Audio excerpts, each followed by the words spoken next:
Hey everyone, welcome back to my channel. Today I'm showing you how to make a fun reverse tie-dye t-shirt with your Cricut. The great thing about this DIY project is that it requires just a few inexpensive supplies, most of which you probably already have on hand.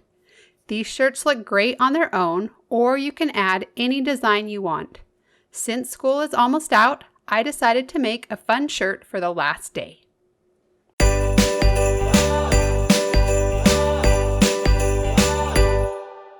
For this project, you'll need a cotton t-shirt. Any color will work, but keep in mind that the bleach might not turn it the color you expected. You'll need bleach, a plastic bucket for rinsing, a pair of gloves, several rubber bands, spray bottle, heat transfer vinyl, a weeding tool, an iron, heat press or easy press, your Cricut, a cutting mat, and the cut file. So grab your supplies and head over to your computer. The first thing we need to do is grab the SVG file we'll be using for this project. You can get it for free on my blog at burtonavenue.com. I keep all the SVG files for these projects that I make and share in my free SVG library. These files will work with all kinds of cutting machines and they're free to everyone. Once you're on my site, just click on Free SVG Files and then Free SVG Library. You will need a password to get into the library, and there are instructions on the screen if you need to get one. Once you're in the library, you're going to search for the file Peace, Love Summer Break. It will either be listed under the most recent projects and cut files or under the school teacher category. You can also use your browser search to find it. I've also added the unique code BA1530 after the file name to make finding the design a little bit easier. Once you've found the file, go ahead and click on that link, and the file will be downloaded onto your computer. Now when you download these files online, they come in a zipped folder, and you'll need to unzip or extract them before you can use them in Cricut Design Space. To do this, you'll need to go to the location where downloaded files are saved onto your computer. Once you're there, look for that zipped folder that we just downloaded and double-click on it. A new window will open, and somewhere you'll see the option to extract or unzip. Click on that and another window will open up. And this will show you where the unzipped files will be saved onto your computer. And you need to remember this location because you'll have to get to it once you're in Cricut Design Space. Now go ahead and click on that extract button. And those files will be unzipped and they're now ready to use in Design Space. So now we're going to head over to Design Space and start a new project. Once you're on the Canvas screen, you can click on the Upload button and then click Upload Image and then click on Browse. And now you'll want to go to that location where the unzipped files were saved onto your computer. Once you're inside of the unzipped folder, you'll see several different file types listed. And we need to use an SVG file. But you'll notice on my computer, there's not an SVG file. And that's because on my computer, SVG files show up as Microsoft Edge HTML document. And they also sometimes show up as a Chrome HTML document. So if you don't see SVG in this list of files, look for one of those instead. So select the file and then click Open. Make sure it's the design you want to work with and then click Upload. Select the design one more time and click Insert Images.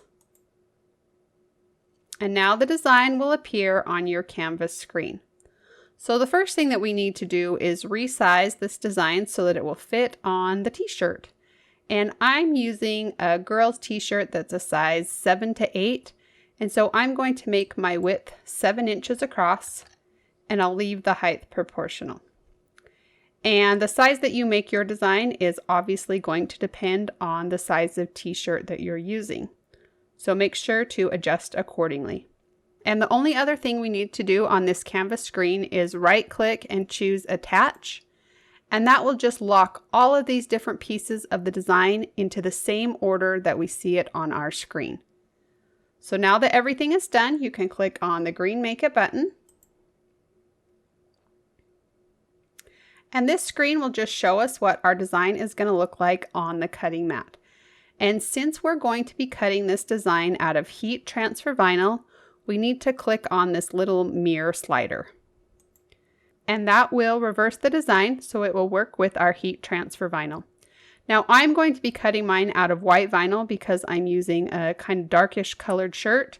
But if you're using a lighter color, you can cut this in black or any other color that you think looks good. So if you're happy with how this looks, you can click on Continue. Once Design Space finds your Cricut, you'll be taken to this screen. Make sure your dial is set to iron on, and then this is just a warning to make sure that the mirror is turned on, and it is over here, and to make sure that the shiny side is facing down on your cutting mat.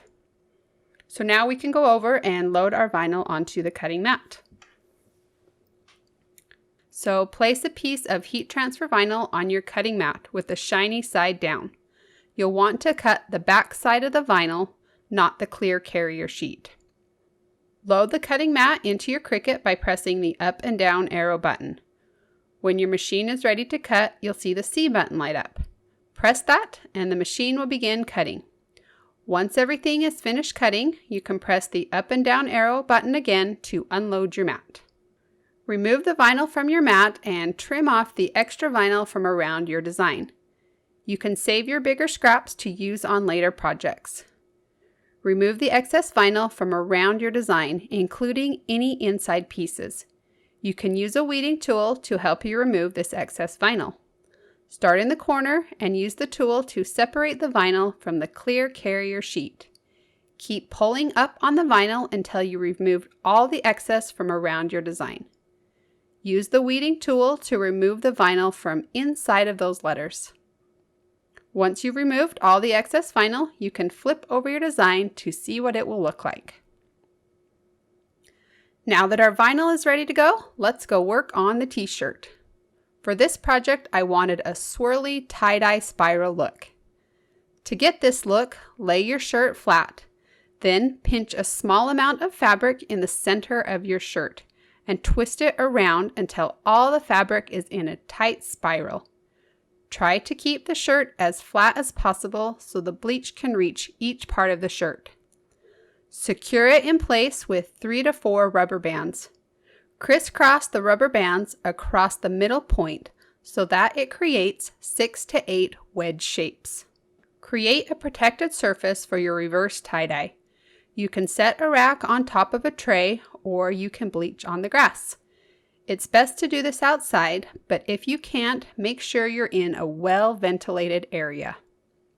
Fill a spray bottle with equal parts bleach and water.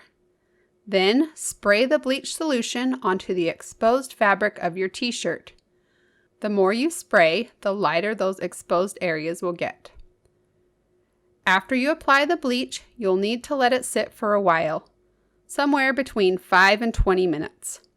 The amount of time the shirt needs to soak in the bleach solution will vary based on the type of fabric it's made of. Once you've achieved the shade of color you like, cut the rubber bands to reveal the reverse tie-dye. Rinse your shirt right away to stop the bleaching process. Then you'll want to wash and dry your t-shirt. It's best to wash it separately so it doesn't bleach anything else. Now we have a super cool t-shirt to apply our design to. Start by folding the t-shirt in half and pressing with an iron or a heat press to form a crease down the middle. Grab your design and fold that in half too. Make a crease down the middle of the clear carrier sheet. Unfold the vinyl and match up the crease on the carrier sheet with the crease on your t-shirt. Now your design should be centered. I like to place my designs about 2 to 3 inches below the neckline. Next, we need to add heat and pressure. You can use an iron, heat press, or an easy press. If you're using an iron, turn it to the cotton setting and make sure the steam is turned off. If you're using a heat press or an easy press, set the temperature according to the manufacturer's directions. You can place a Teflon sheet, towel, or even a piece of copy paper over your design before you iron. Use your heat source to apply pressure to each part of your design. You'll want to press each section of your design for about 15 seconds. Once you've applied even pressure to the entire design, you can carefully remove the carrier sheet. After you've removed the carrier sheet, you can flip your project inside out and apply more heat and pressure from the back side. And that's it. Now you have a super cool t-shirt for the last day of school. If you enjoyed this project and want to see more like it, be sure to subscribe and click on that notification bell so you'll get notified each time I post a new video.